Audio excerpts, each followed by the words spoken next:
Assalamualaikum warahmatullahi wabarakatuh. Di sini saya dari kelompok 3 ingin mempresentasikan hasil makalah kami yang berjudul Kelompok Kerja dan Komunikasi dalam Organisasi. Yang pertama, pengertian kelompok dan kelompok kerja. Pengertian kelompok. Kelompok merupakan kumpulan dua orang atau lebih yang saling berinteraksi dan saling mempengaruhi untuk suatu tujuan tertentu yang dipahami bersama. Sedangkan kelompok kerja yaitu kelompok yang disusun oleh organisasi dengan tujuan untuk menjalankan berbagai pekerjaan yang terkait dengan pencapaian tujuan organisasi. Adapun karakteristik kelompok yaitu merupakan kumpulan yang beranggotakan lebih dari satu orang, yang berarti adanya karakteristik yang berbeda-beda dari setiap orangnya. Yang kedua, adanya interaksi di antara kumpulan orang tersebut.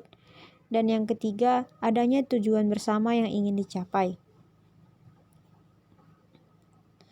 Adapun kelompok kerja formal dan informal yaitu kelompok kerja formal yaitu kelompok kerja yang dibentuk atau disusun secara resmi oleh manajer di mana kelompok kerja tersebut diberikan tugas dan pekerjaan yang terkait dengan pencapaian tujuan organisasi. Sedangkan kelompok kerja informal yaitu kelompok kerja yang disusun atau tersusun dengan sendirinya ketika beberapa anggota dari organisasi tersebut yang kegiatannya biasanya tidak terkait langsung dengan rencana-rencana rutin dari organisasi. Namun, secara tidak langsung akan mempengaruhi kinerja dari orang-orang dalam organisasi. Adapun bentuk kelompok kerja formal yaitu yang pertama kelompok kerja langsung atau command team, yaitu merupakan kelompok kerja yang disusun oleh manajer yang beranggotakan beberapa orang bawahan yang berada di bagian di mana manajer tersebut ditugaskan. Yang kedua, kepanitiaan, yaitu merupakan kelompok kerja yang disusun oleh manajer dan beranggotakan beberapa orang bawahan yang berada di bagian di mana manajer tersebut ditugaskan.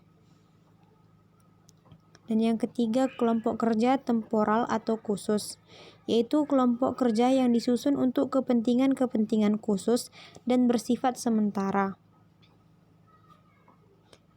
Adapun tahapan dalam pembentukan dan interaksi tim kerja yaitu yang pertama, tahap pembentukan atau forming kelompok, yaitu kelompok kerja yang dibentuk oleh pimpinan yang terdiri dari pimpinan dan anggota.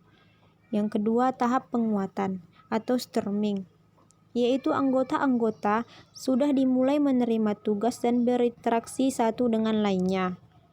Yang ketiga, tahap penyesuaian atau norming, yaitu kelompok kerja yang telah saling berinteraksi hingga kemungkinan bisa terjadi konflik. Diharapkan keseluruhan anggota menyesuaikan diri dengan berbagai perbedaan yang ada. Yang keempat, perwujudan atau performing, yaitu tahapan di mana hasil dari pekerjaan masing-masing anggota dan kelompok dapat terwujud atau terlihat dan tahap evaluasi. Yang kelima, pencairan atau penilaian, yaitu tahap ini akan terlihat di mana anggota akan merasa puas, kecewa atau penasaran, tergantung dari hasil tahapan sebelumnya. Adapun model kelompok kerja yang efektif yaitu sebagai berikut. Adanya kinerja, keahlian, pekerjaan kelompok, komitmen, pertumbuhan, dan terdapat pertanggungjawaban. Konflik dalam kelompok kerja. Yang pertama, konflik antar bawahan di bagian yang sama dalam sebuah organisasi. Yang kedua, konflik antara bawahan dan pimpinan di bagian yang sama dalam sebuah organisasi. Yang ketiga, konflik antar bawahan di bagian yang berbeda dalam sebuah organisasi. Yang keempat, konflik antara pimpinan dan bawahan di bagian yang berbeda dalam sebuah organisasi. Dan yang terakhir, konflik antar pimpinan bagian yang berbeda dalam sebuah organisasi. Adapun sumber konfliknya yang pertama faktor komunikasi, Yang kedua, faktor struktur tugas maupun struktur organisasi. Yang ketiga, faktor yang bersifat personal. Yang keempat, faktor lingkungan. Adapun pendekatan dalam manajemen konflik yaitu yang pertama, stimulasi konflik. Stimulasi konflik ini dibagi menjadi 3 bagian, yaitu yang pertama, peningkatan persaingan antar individu dan kelompok. Yang kedua, pelibatan pihak eksternal ke dalam bagian di mana konflik terjadi. Dan yang terakhir, perubahan antara main atau prosedur yang ada. Yang B, pengendalian konflik. Pengendalian konflik ini dibagi menjadi beberapa, yaitu yang pertama, perluasan penggunaan sumber daya organisasi. Yang kedua, peningkatan koordinasi dalam organisasi. Yang ketiga, penentuan tujuan bersama yang dapat mempertemukan berbagai pihak yang terlihat dalam konflik. Dan yang terakhir, mempertemukan perilaku dan kebiasaan kerja dari para pegawai. Di bagian C, ada penyelesaian dan penghilangan konflik. Penyelesaian dan penghilangan konflik ini juga dibagi menjadi beberapa, yaitu yang pertama, penghindaran konflik dengan jalan penghindaran sumber-sumber konflik. Yang kedua, intervensi terhadap pihak-pihak yang terlihat konflik untuk melakukan kompromi. Dan yang ketiga, mengakomodasikan keinginan pihak-pihak yang terlibat konflik dalam suatu forum penyelesaian konflik. Adapun komunikasi dalam organisasi yaitu pengertian komunikasi, proses di mana seseorang berusaha untuk memberikan pengertian atau pesan kepada orang lain melalui pesan simbolis, yang merupakan proses komunikasi itu suatu pesan sebelum dikirim terlebih dahulu disandikan ke dalam simbol-simbol yang dapat menggunakan pesan yang sesungguhnya ingin disampaikan oleh pengirim agar dapat memaksimalkan kemungkinan di mana penerima dapat menginterpretasikan maksud yang diinginkan pengirim dalam suatu cara yang tepat. Pesan dari pengirim akan dikirimkan kepada penerima melalui suatu saluran atau media tertentu. Pesan yang diterima oleh penerima melalui simbol-simbol selanjutnya akan ditransformasikan kembali menjadi bahasa yang dimengerti sesuai dengan pikiran penerima sehingga menjadi pesan yang diharapkan.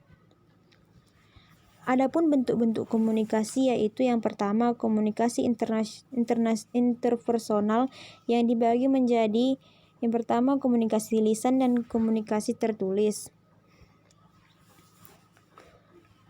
Pola komunikasi dalam struktur organisasi yaitu pola komunikasi